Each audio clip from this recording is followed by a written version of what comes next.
Hola, ¿cómo estás hoy? Te doy la bienvenida una vez más a Todo Tiene un Porqué en la televisión pública. Hoy tenemos otro muy interesante tema de ciencias naturales. Vamos a hablar de energías renovables. Sabés que las fuentes naturales de energía en nuestro planeta son varias. Podemos pensar en el viento, en el sol, en el agua, en el suelo. Pero, ¿por qué decimos que son renovables? ¿Cómo se producen las energías eólica, la energía solar, la energía geotérmica, la energía hidroeléctrica o la energía nuclear? Esa es una pregunta que vamos a tratar de responder hoy. ¿Qué es la biomasa? ¿Qué son los biocombustibles? ¿Y en qué se diferencian los biocombustibles de los combustibles tradicionales? ¿Son este tipo de energías contaminantes o no? ¿De qué manera la Argentina aprovecha sus recursos naturales para generar este tipo de energías? Algunas de las preguntas que intentaremos responder, no yo por supuesto, sino los especialistas que convocamos para el programa de hoy a partir de este momento. Y vamos a recibir ya a la primera. Hoy nos visita Silvia Daniela Romano. Daniela es doctora en ingeniería, es directora del grupo de energías renovables en la Facultad de Ingeniería de la UBA. Es investigadora de la UBA y del CONICET y se desempeña como profesora titular regular de la UBA. Gracias, Daniela, por estar con nosotros. Gracias a vos, Juan, por invitarme. Un placer. Bueno, contanos, ¿qué son las energías renovables? Las energías renovables, como su nombre lo indican, son aquellas que provienen de fuentes que son inagotables.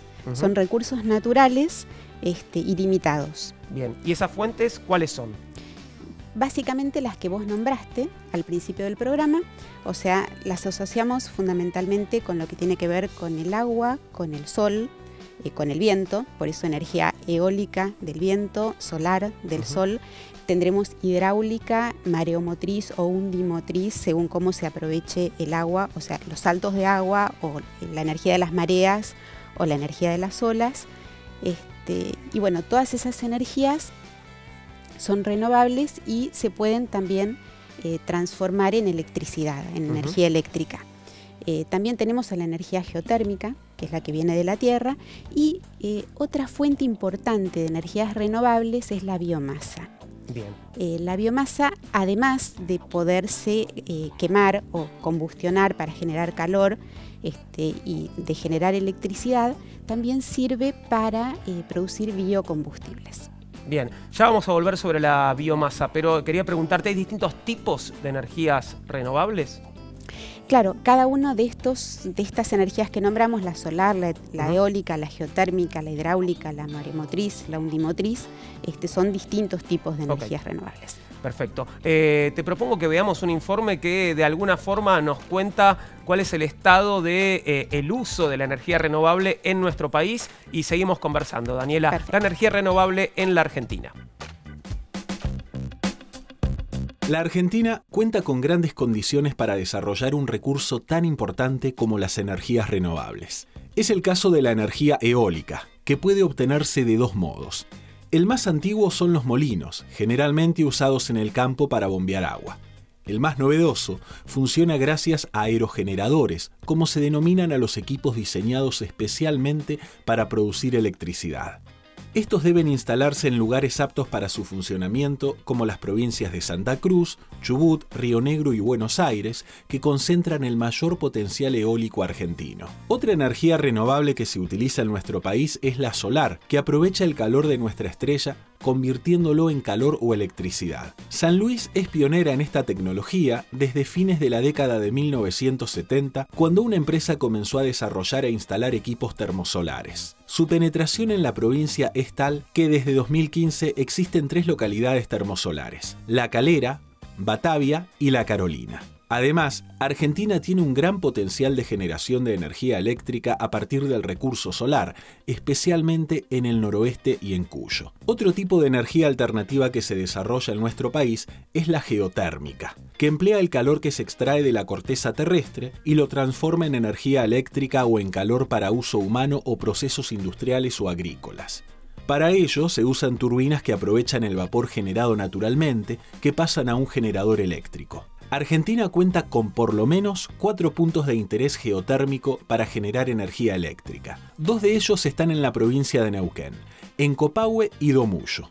Por su parte, Jujuy posee uno en Tusgle y hay un cuarto en San Juan, en Valle del Cura. En nuestro país, el 4% de la electricidad es generada a partir de energía hidráulica y contamos con un total de 31 represas hidroeléctricas, entre las que se destacan las binacionales Yacireta y Salto Grande y las centrales de Piedra del Águila y El Chocón en la provincia de Neuquén. El uso de esta energía tiene la ventaja de ser un recurso renovable con una vida útil muy larga, un bajo costo operativo y una capacidad de generación bastante predecible. Además, puede tener propósitos múltiples, ya que el agua del reservorio puede usarse para riego o para el consumo humano. Por otra parte, contamos con gran difusión en el uso de biocombustibles líquidos, con las más de 30 plantas dedicadas a producirlos. Las de mayor tamaño se encuentran ubicadas en el Gran Rosario, siendo el aceite de soja su materia prima principal. Sin embargo, pese al gran potencial de nuestro territorio para producir este tipo de energías renovables, lo cierto es que alrededor del 90% del consumo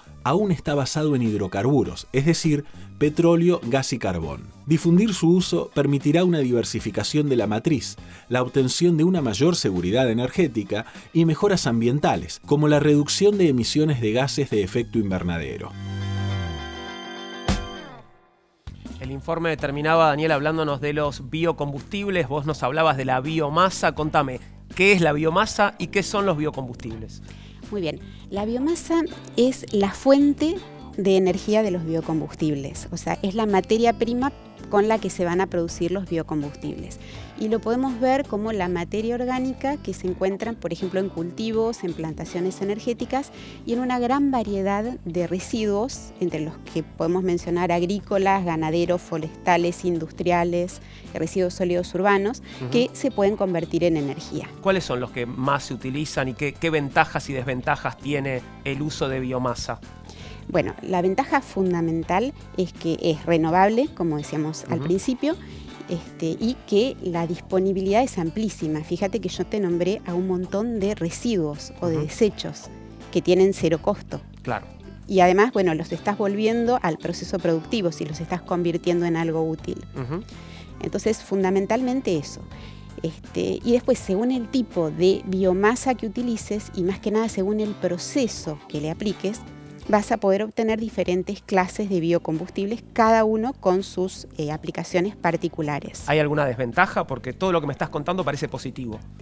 Sí, como en casi todas las cosas de la vida hay desventajas. Más que nada en los biocombustibles, que para aplicarlos o para producirlos en general son más costosos que los combustibles fósiles, por una cuestión de que la tecnología de los combustibles fósiles viene desde hace décadas o siglos en el caso del carbón, y en cambio de los combustibles renovables, biocombustibles que estamos hablando ahora, se empezaron a utilizar hace pocas décadas. Claro, todavía es costoso producirlos. ¿Qué es el biodiesel, que forma parte seguramente de esta familia, no? El biodiesel es el biocombustible que más se conoce, el biocombustible líquido, como decía la introducción, que más se conoce. Hay distintos tipos de biocombustibles. Para hacerlo simple, como diríamos en el secundario, por ejemplo, podemos tener biocombustibles líquidos, sólidos y gaseosos. Bien. Entonces, los combustibles fósiles líquidos son los que derivan del petróleo. El petróleo es un recurso no renovable, que no se lo ve como combustible, sino como la materia prima para producir combustibles. Entonces, a partir de ahí puedes sacar gas y fundamentalmente los cortes líquidos, que son nafta, queroseno, diésel, fuel oil. Bueno, en paralelo a eso tenés los que vienen de la biomasa, que también tenés combustibles líquidos que van a tener propiedades similares a esos cortes que te mencioné. Entonces, el biodiesel es el que tiene propiedades similares al diésel que se extrae del petróleo. ¿Y cuál es la materia prima a partir de la cual se hace el biodiesel? Son fundamentalmente triglicéridos, o sea, aceites vegetales y grasas animales. Y esos aceites vegetales pueden ser comestibles o no comestibles. ¿Y cómo se produce? Digo, me decías es más costoso, pero ¿cuál es la forma de producción del biodiesel? Claro, en particular para producir biodiesel lo que tenés que hacer es un proceso que se llama transesterificación. ¿Cómo? Decirlo de vuelta. Transesterificación, porque Ok. estás transformando a las sustancias para obtener ésteres, que son los que vas a purificar al final para llevarlo a la forma de biodiesel. Ujú. Pero lo que tiene que quedar claro es que para producir cualquier biocombustible, o sea, siempre partís de biomasa, va a haber un proceso central de conversión que es necesario e indispensable. Sin ese proceso de conversión no va a pasar la biomasa a biocombustible.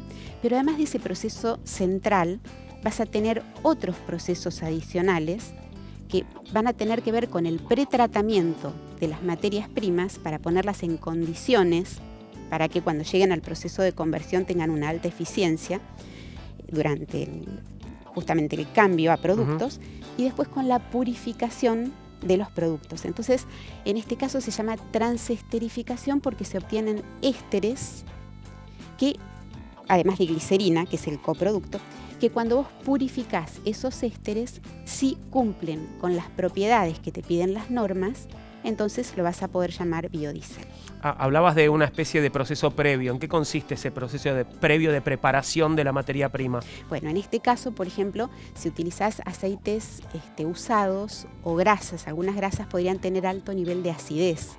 Entonces, si vos utilizás un proceso clásico de transesterificación básica, vas a tener que bajarle la acidez a esa materia prima para que el proceso se produzca en forma correcta. O de pronto, si utilizás aceite de fritura usado de los restaurantes o de las casas de comidas rápidas, entonces también te van a venir con sólidos, con pedacitos Claro. de papas fritas o de pan rallado. Bueno, tendrás que hacerle un filtrado. Entonces son procesos en general físicos, los previos, y los posteriores también. En cambio, los procesos de conversión de biomasa en biocombustibles son en general procesos químicos, Claro. aunque también puede haber procesos físicos. ¿Y el bioetanol? ¿Qué es el bioetanol? Bueno, el bioetanol es el socio de la nafta. Ajá. Entonces tiene las mismas aplicaciones más un montón de otras aplicaciones. El biodiesel sería el reemplazo del diésel y el bioetanol el reemplazo de la nafta. Así es. En realidad los puedes usar mezclados o los podés reemplazar. En nuestro país y en casi todos los países del mundo se usan mezclados, porque lo que se hace es poner, como al principio, en poca concentración, poca cantidad, en bajo porcentaje, como un aditivo que te permita de alguna manera mejorar el tema de contaminación ambiental, o sea, para que emita menos contaminantes cuando se queme durante la combustión, y también por el tema de la dependencia de los combustibles fósiles. La estarías disminuyendo si estás fabricando biocombustibles que podés mezclar con esos combustibles fósiles. En el caso del bioetanol, ¿cuál es la materia prima? ¿Es diferente del biodiesel? Sí, es diferente la materia prima y el proceso. Entonces, en este caso, tenemos que hablar de carbohidratos, que son sustancias que se clasifican en tres grandes grupos, los que son ricas en sacarosa, en almidones y en celulosa. Entonces, por ejemplo, en el primer grupo, que es lo que más se conoce, es la caña de azúcar. También tenemos a la remolacha azucarera o al sorgo dulce. En el segundo grupo, podemos tener a los cereales o a los tubérculos. Entonces el maíz también es el más conocido, además del trigo, y los tubérculos serían la papa, la yuca, la mandioca, la batata. Y el tercer grupo, que se llaman de segunda generación, el bioetanol que se produce a partir de este tercer grupo, son los residuos lignocelulósicos. Y esos son justamente los residuos agrícolas o forestales de los que hablábamos al principio. Entonces, en nuestro país, el biodiesel se produce a partir de soja. Bien. Y bioetanol se produce a partir tanto de caña de azúcar como de maíz. Y si hablamos de biodiesel, bioetanol, ¿en qué partes del mundo se están utilizando este tipo de productos? En casi todas partes del mundo, y te cuento por qué. En realidad, como provienen de la biomasa hay en todas partes. Claro. Y dijimos que casi todos los combustibles, o prácticamente los biocombustibles, se pueden obtener de desechos. Entonces, a diferencia de pronto de viento que no hay en todas partes del mundo, o mar o sol que no hay todos los días, bueno, residuos hay. Entonces se utilizan en todas partes, pero fundamentalmente en los países que no son autosuficientes con las reservas que tienen de combustibles fósiles. Claro.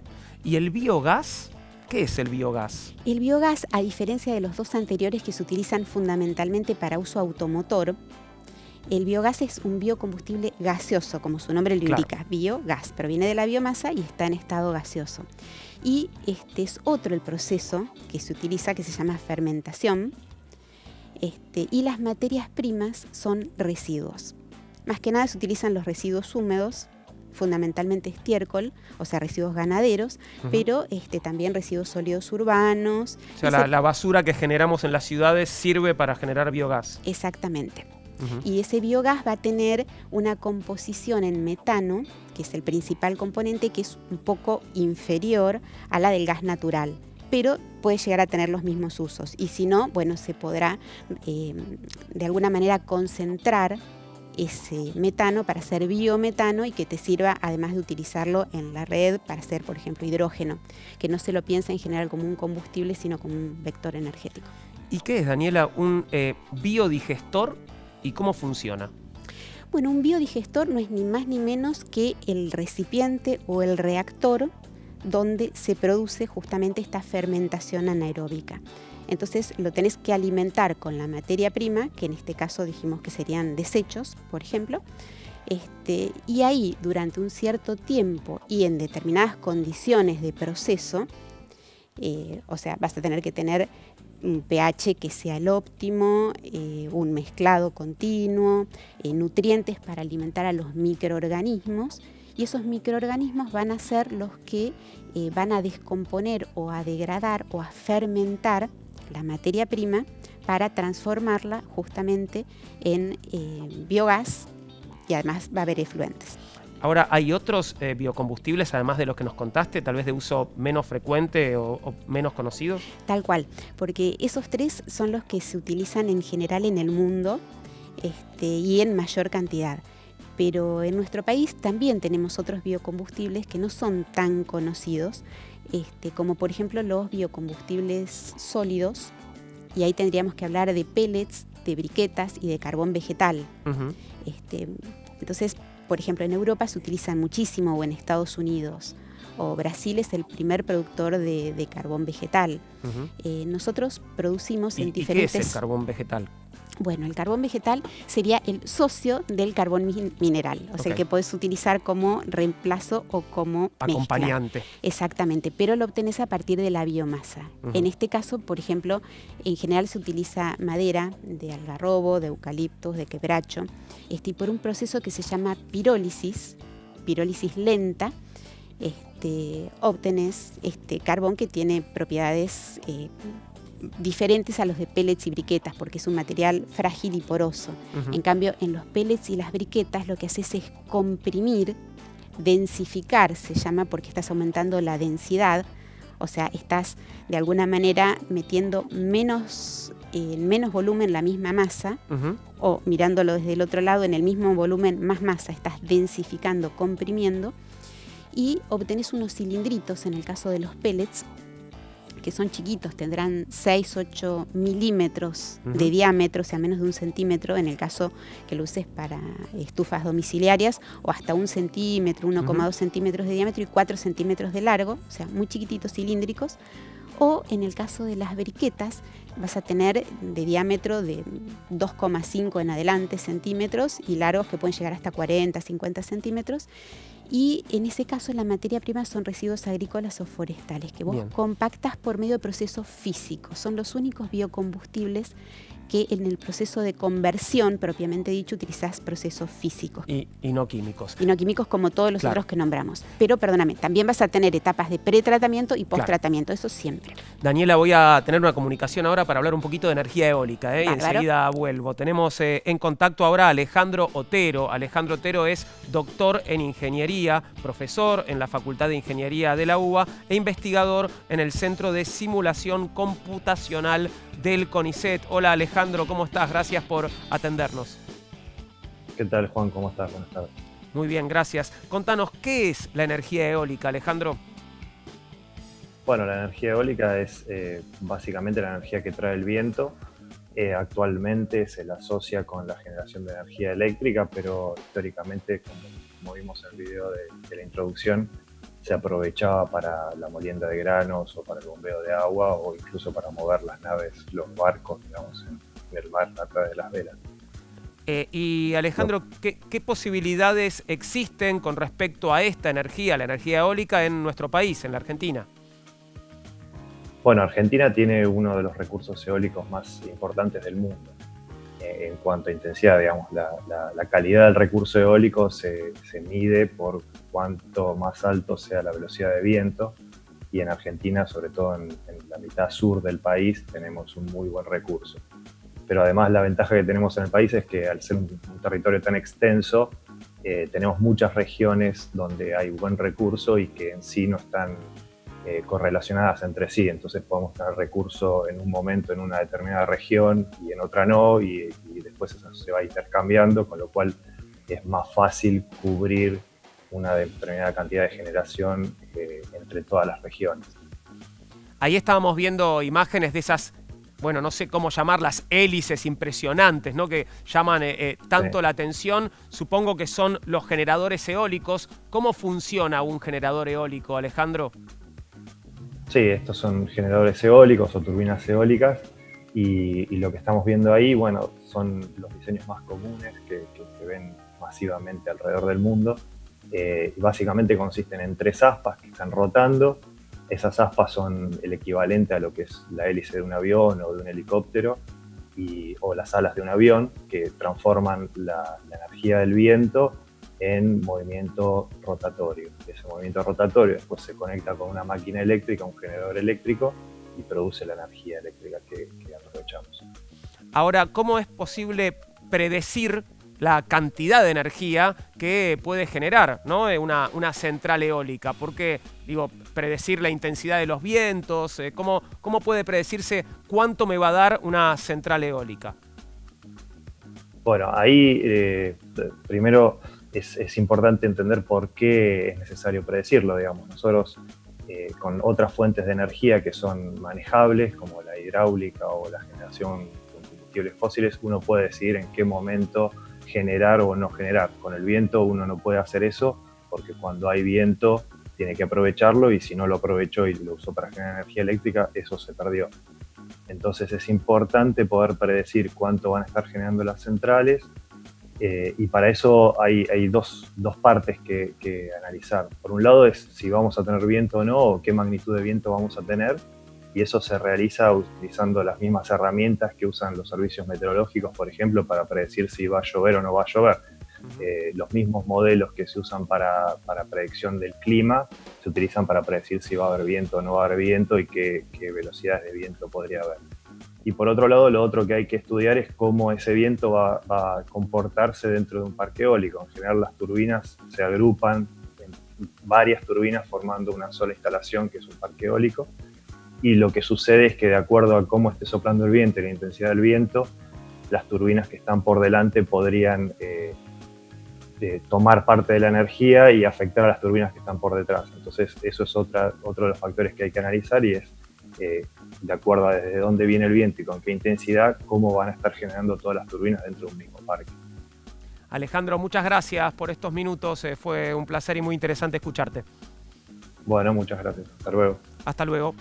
Paso ahora a otro tema. El viento me lleva a presentarte otra sección, un estreno que tenemos hoy. La sección se llama ¿Te acordás? ¿Te acordás de? Y bueno, te vamos a invitar a que recuerdes distintos temas, personajes, situaciones, problemas. En este caso, una frase y seguramente su responsable, su autor. ¿Te acordás quién dijo lo esencial es invisible a los ojos? ¿Te acordás quién dijo lo esencial es invisible a los ojos? Esa frase la dijo El Principito, el personaje principal de la novela homónima, escrita por el escritor y piloto francés Antoine de Saint-Exupéry. Saint-Exupéry piloteaba aviones de pequeño porte. Trabajaba en compañías aeropostales y aterrizó su avión y su historia en Buenos Aires, donde vivió y trabajó durante varios años. Aquí conoció a la salvadoreña Consuelo Zunzin, con quien contraería matrimonio. Durante la Segunda Guerra Mundial sirvió a la aviación francesa, pero tras la capitulación de París, Antoine y Consuelo se asentaron en Nueva York. Fue en la Gran Manzana donde dedicó un año entero a escribir El Principito. En 1943, A los 43 años de edad, se unió al ejército de Estados Unidos como piloto de combate para luchar contra el fascismo. Voló en el frente europeo y solo 4 semanas antes de la liberación de París, en un vuelo de reconocimiento, su avión se cruzó con el de un piloto de la Luftwaffe, quien lo persiguió y lo derribó. Su última obra se traduciría a 250 idiomas y se venderían más de 140 millones de copias. Probablemente, nunca imaginó que la historia del aviador y el niño venido de otro planeta se convertiría en uno de los grandes clásicos de la literatura universal. Ahí teníamos al autor de Lo esencial es invisible a los ojos, el autor del Principito. Sabés que podés mandarnos un mail a porqué@mandarinatv.com. Podés también encontrarnos en nuestras redes, en Facebook, como Todo Tiene un Porqué, en Instagram y Twitter, @porqué_tv. Hoy un tema de ciencias naturales nos ocupa, las energías renovables, muy importante, y volvemos después de la pausa.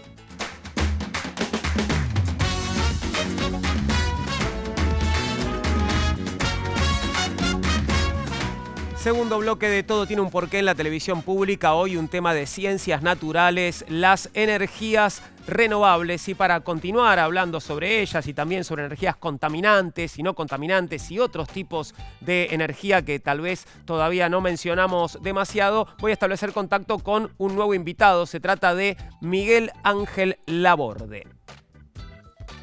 Miguel Ángel es doctor en química, es profesor emérito de la UBA, fue investigador y vicepresidente de Asuntos Tecnológicos del CONICET, perteneció al directorio de ITEC en representación del CONICET, participó y dirigió proyectos nacionales e internacionales relacionados con la producción, purificación y aplicaciones del hidrógeno. Hola Miguel Ángel, ¿cómo estás? Gracias por atendernos. ¿Todo bien? Hola, ¿qué tal, Juan? ¿Todo bien? Cuarentena. Gracias. Contanos, Miguel Ángel, ¿cuáles son las fuentes de energía contaminantes y las que no son contaminantes? Bueno, supongo que ya han hablado antes de energía. El tema es que toda acción que realiza el hombre para generar energía, de alguna manera altera el medio ambiente. Lo que pasa es que hay algunas que lo alteran muchísimo más que otras y comprometen el futuro de nuestros nietos o nuestros hijos. Uh-huh. La humanidad ha utilizado desde hace muchos años la quema de combustibles fósiles para generar energía, sean estos calefacción, energía eléctrica o energía mecánica para movilidad del transporte. Y esos combustibles fósiles son el petróleo y todos sus derivados, nafta, diésel, gasoil, gas natural y carbón. Entonces, la quema de esos combustibles fósiles genera un gas que se llama dióxido de carbono. El dióxido de carbono queda en la atmósfera, los rayos solares que vienen del sol impactan en la Tierra, absorben la mayor cantidad de energía y parten, rebotan y vuelven a la atmósfera. La función de las moléculas de dióxido de carbono es que algunos rayos o alguna parte de la energía vuelva a través de la Tierra para que la Tierra no sea muy fría. Pero si por la acción del hombre y la quema de los combustibles la cantidad de dióxido de carbono aumenta, hay mucho más rebotes de los deseados y por eso aumenta la temperatura del planeta con toda esta contaminación. Esa es una contaminación a nivel planetario. Entonces, todos estos combustibles fósiles, porque además son fósiles porque se formaron durante siglos debajo de la Tierra, se están agotando y son los que producen esta contaminación. Pero además hay una contaminación local producida por el transporte, porque también se usa la combustión para mover el vehículo. Entonces no solamente se genera dióxido de carbono, sino también otros óxidos que están en el aire. Hay nitrógeno y oxígeno en el aire que por altas temperaturas se combinan y forman óxidos de nitrógeno que luego dan lugar a la lluvia ácida. O sea que tenemos dos contaminaciones a nivel planetario, dióxido de carbono, el otro gas de efecto invernadero es el metano, producido por los rumiantes, y a nivel local, la combustión producida por el transporte, ya sea vehículos particulares, camiones, trenes, barcos, aviones, etc. y entonces todos estos combustibles fósiles son contaminantes. Y las fuentes de energía no contaminantes son, bueno, un poco las que ya veníamos conversando, ¿no? Seguramente, bueno, Claro. el viento, el agua, el sol, el suelo. Exactamente. Y el mar. Claro. También se puede sacar energía del mar. Miguel Y Ángel, también del fondo de la tierra, que es la geotermia. tengo un informe sobre, bueno, una de las represas más importantes de la región, ¿no? Que es la de Yacyretá. Así que te propongo que lo veamos y seguimos conversando, Okay. ¿sí? Gracias, Miguel Ángel. Yacyretá, la fuerza del agua. Yacyretá es una gran central hidroeléctrica de llanura que aprovecha el enorme caudal del río Paraná para la producción continua de energía. Fue construida conjuntamente por Argentina y Paraguay. Abastece alrededor del 45% de nuestro país. El 3 de diciembre de 1973, ambos estados firmaron un tratado en el que se comprometían a emprender la obra y crearon la entidad binacional Yacyretá. La construcción fue emplazada en la isla del río Paraná, que lleva el mismo nombre, ubicada entre Ituzaingó, provincia de Corrientes, y San Cosme y Damián, Paraguay. Se sitúa a 220 kilómetros al este de la ciudad de Corrientes y a 90 kilómetros al oeste de Posadas. La presa y las estructuras de hormigón que contienen el embalse miden casi 70 kilómetros de largo, y para realizar la edificación fue necesario construir 2 puentes que unieran las costas paraguaya y argentina con la isla. Uno de ellos es permanente y está ubicado sobre un brazo del río. El otro estuvo emplazado sobre el brazo principal del Paraná y se lo demolió cuando terminó la obra. El edificio de la Casa de Máquinas, que alberga los 20 hidrogeneradores, tiene 70 metros de altura por 80 de ancho y 816 de largo, algo así como un edificio de 20 pisos con una superficie de 8 manzanas. El vertedero principal es uno de los componentes más importantes del proyecto y está hecho de hormigón. Se ubica en el extremo sur de la isla, al este de la Casa de Máquinas y en la misma dirección que la presa de cierre del brazo principal del río Paraná.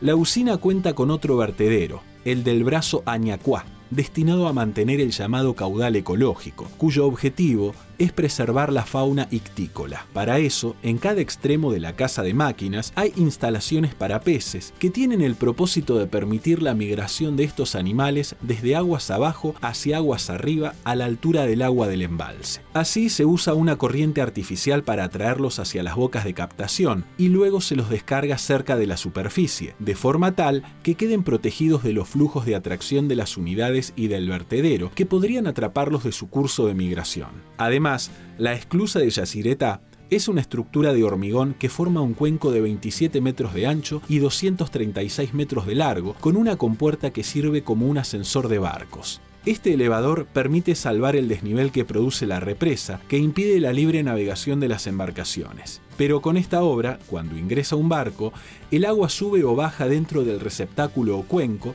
hasta igualar el nivel del lado de destino. Esta esclusa es la única en operación en Argentina y Paraguay y suele ser usada por barcazas impulsadas a remolcador que transportan productos a granel. Yacyretá es una palabra de origen guaraní y significa lugar donde brilla la luna. Continúo con Miguel Ángel Laborde, que sigue en contacto con nosotros. Miguel Ángel, me pregunto si las energías renovables pueden reemplazar a las tradicionales en todos sus usos. Muy buena pregunta. A ver, en principio, la respuesta hoy día no. Okay. ¿Por qué? Porque los combustibles fósiles, sobre todo el petróleo, tiene una densidad energética muy grande y las energías renovables no tienen esa densidad energética. Por lo tanto, una única energía renovable no puede reemplazar a los combustibles fósiles. Tiene que haber toda una paleta o una batería de energías renovables. Uh-huh. Y además hay una cuestión obviamente política, hay intereses muy fuertes en la industria petrolera. Y además tenemos un problema de costo. La industria petrolera está amortizada desde hace muchos años y las energías renovables recién comienzan. Claro, algo que ya nos señalaba Daniel hace un rato. El mundo tiene que ir a las energías renovables porque el cambio climático, no hay vacuna para el cambio climático. Para el COVID en algún momento vamos a tener vacuna, pero para el cambio climático es solamente la responsabilidad del hombre, ¿no? Y creo que hay una etapa de transición que es, por ejemplo, mezclar energías renovables con no renovables. Por ejemplo, ¿qué es lo que se está haciendo ahora?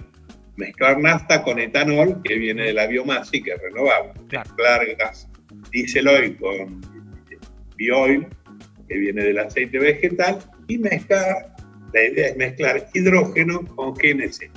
A eso quería Entonces, llegar. ¿Cuáles son las ventajas del uso de hidrógeno como combustible, Miguel Ángel? Mira, en esta época de la pandemia se hizo un experimento que no estaba pensado, un experimento a escala mundial, que fue la reducción drástica del transporte en todos sus niveles. Aviones, barcos, vehículos particulares, camiones, trenes, todo. La CONAE, la Comisión Nacional de Agencia Espacial de la CONAE, que tiene sus propios satélites que desarrolló, sacó fotos satelitales de las principales ciudades de la Argentina en el mes anterior a la pandemia, a la cuarentena que se decretó el 20 de marzo, por ahí, Sí. y al mes siguiente de la cuarentena. Y el impacto es impresionante. Las imágenes satelitales de la ciudad de Buenos Aires, antes de la cuarentena, la calidad del aire es horrible, con óxidos de nitrógeno y material particulado, y durante la cuarentena la calidad del aire mejoró notablemente. Esto pasó en todas las ciudades del mundo. Uh-huh. Lo cual demuestra que el transporte automotor, el transporte de todo tipo, incide muchísimo en la contaminación local. Hasta ahí el experimento que estaba impensado, que solamente se pudo hacer en esta situación. ¿Cuál es la respuesta que se está dando en todos los gobiernos del mundo?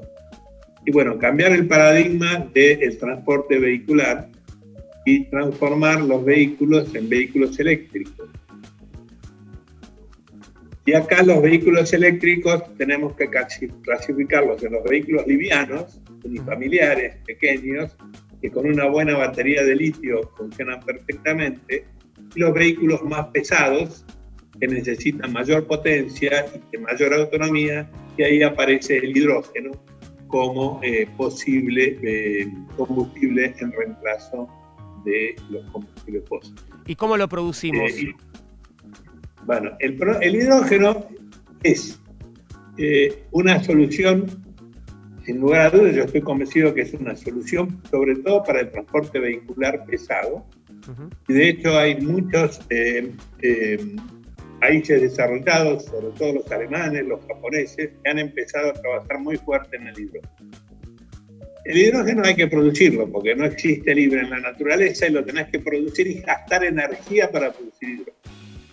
Si vos usás materias primas renovables y energía de origen renovable, está muy bien usar el hidrógeno.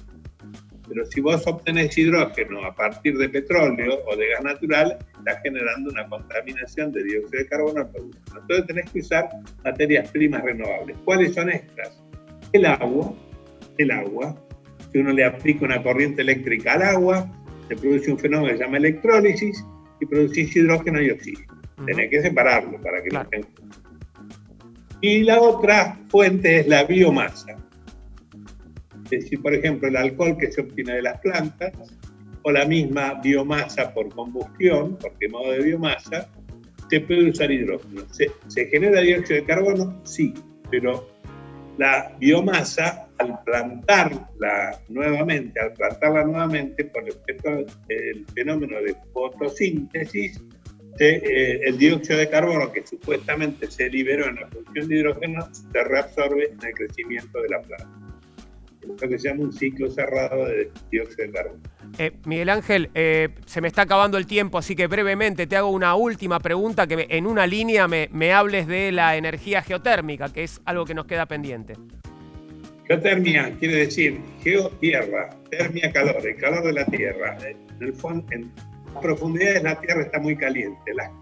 Las napas freáticas o las napas de agua que hay en las profundidades de la tierra permiten llevar, haciendo perforaciones como en un pozo de petróleo de gas natural, permiten llevar esa agua caliente a superficie.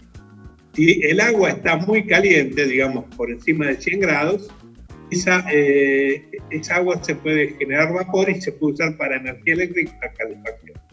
Si el agua tiene bajas temperaturas, como qué sé yo, en el Río Hondo o en algunos otros lugares de la Argentina, solamente para calefacción. Uno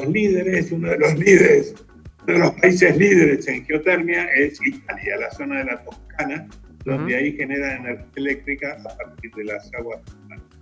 Miguel Ángel, muchas gracias por estos minutos que nos dedicaste. Fue un placer escucharte, muy interesante. Gracias. Al contrario, Juan. Hasta luego. Hasta la próxima, hasta luego. Nos queda todavía revisar algún tipo de energía renovable más. De hecho, vamos a dedicarle unos minutos, tal vez los últimos, a la energía solar. Y para eso estamos en línea ahora con Luis Arabia. Luis Arabia es ingeniero industrial, especialista en energía solar e investigador principal en CONICET. Hola Luis, muchas gracias por atendernos. ¿Cómo va? ¿Qué tal? Es un gusto. Igualmente, ¿cómo puede aprovecharse la energía solar, Luis? Tiene usos múltiples. En la Argentina, usted sabe que las energías renovables, que son varias, tiene gran abundancia, dependiendo mucho de la región. En la zona sur tenemos muy abundantes energías provenientes del viento. En la zona media tenemos energía abundante de la biomasa. Y en la zona norte y la zona que está pegada a los Andes, tenemos energía solar abundante. Es decir, que entre las tres forman un conjunto que podría satisfacer sin ningún problema todas las energías que necesita la Argentina. ¿Y en qué se basa la tecnología fotovoltaica, Luis? Bueno, digamos, existen algunos productos, principalmente el silicio, que cuando recibe radiación solar la puede transformar mediante ciertas transformaciones en energía eléctrica, es decir, en una corriente eléctrica. Ustedes mostraron allí, acaban de mostrar un panel que es un panel fotovoltaico. El otro que ustedes están mostrando ahora, en cambio, es un panel de calentamiento de agua. Bien. Ahora estamos de vuelta con el fotovoltaico. El que estamos viendo ahora es fotovoltaico, Luis. Muy bien. El fotovoltaico, cuando llega la radiación solar, es como si arrancara los electrones del material y los aprovechara para formar una corriente eléctrica. En general, los paneles fotovoltaicos habituales generan en 12 voltios, pero en los casos que se necesite, mediante electrónica se los puede transformar a trabajar en 220 volt y corriente alterna. De manera que existe la disponibilidad de los distintos tipos de energía a partir de estos paneles. Los paneles tienen la gran ventaja porque el sol está distribuido en todos lados. Claro. Sobre todo en el norte, pero también existen en todos lados. Es decir que si uno necesita energía en algún lugar aislado, usted puede instalar perfectamente una producción de energía eléctrica instalando equipos fotovoltaicos. Eso se está haciendo cada vez más. Sí, cada vez se ven más, ¿no? Es cierto, uno puede encontrarlos cada vez más frecuentemente. ¿Y en qué se basa, Luis, la tecnología solar térmica? La energía solar térmica hace otra transformación de la energía que viene del sol.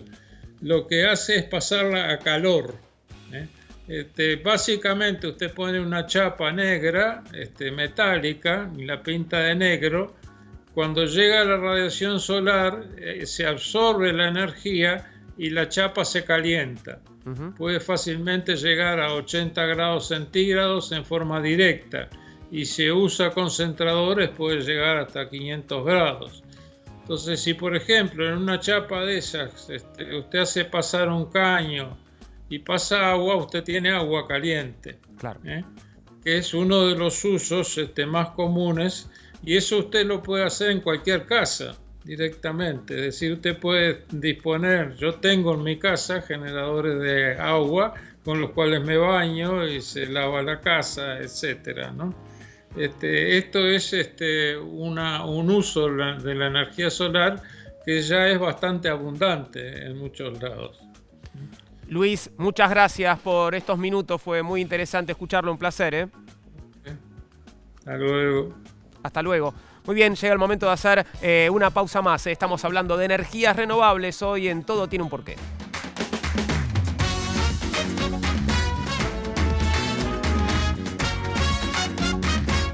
Llegamos al final de nuestro programa de hoy, espero que lo hayas disfrutado y que hayas tomado un poco más de conciencia de la importancia de las energías renovables para el presente y el futuro de nuestro planeta. Daniela, muchas gracias por haber venido, fue un placer escucharte y esperamos verte de vuelta en nuestro ciclo. Que la pases muy bien, volvemos a encontrarnos en nuestro próximo programa con más preguntas y más respuestas sobre otros temas porque todo tiene un porqué. Chau, gracias.